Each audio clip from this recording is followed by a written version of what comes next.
Ang Bonbon Lake o mas kilala ngayon bilang Taal Lake na matatagpuan sa probinsya ng Batangas ay ang ikatlong pinakamalaking lawa sa Pilipinas, sunod sa Laguna de Bay at Lake Lanao.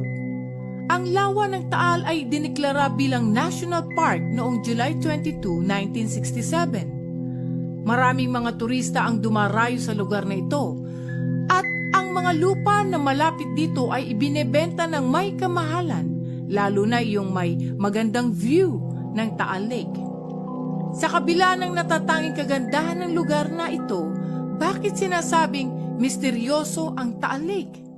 At ano nga ba ang kakaibang nilalang na nakuhanan ng video ng isang turista dito?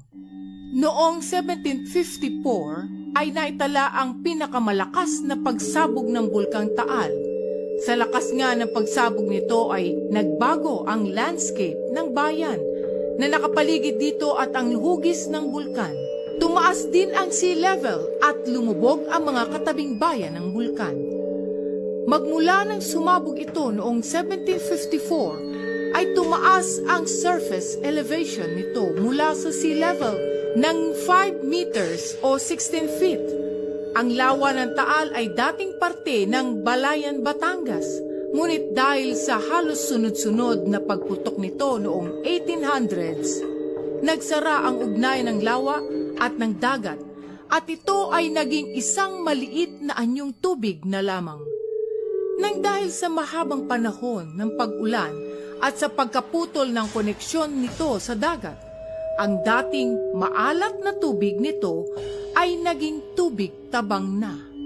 Maraming iba't ibang mga hayop ang naninirahan sa lawa at mga isda kagaya na lamang ng mga tawilis.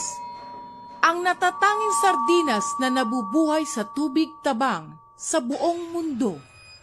Matatagpuan din sa lawa ng Taal ang isang uri ng isda na tinatawag na maliputo. At ang isa sa mga pinaka-rare na nakita na sea snake sa buong mundo, ang Hydrophis semperi.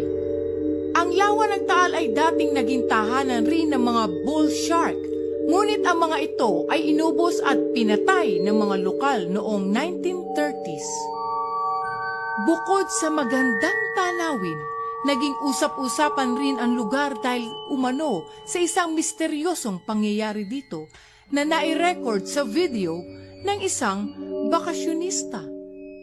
Makikita sa video na tila ba may isang kakaibang nilalang na lumalangoy at nagpapatawid-tawid sa lawa ng Taal. Ayon sa iba, maaring ito raw ay ang nilalang na naninirahan sa lawa noon pa man. Nagkaroon ng iba't ibang opinyon ang mga tao sa kung ano nga ba talaga ang nasaksiyang nilalang na ito. Ngunit di kalaunan ay lumabas din ang totoo.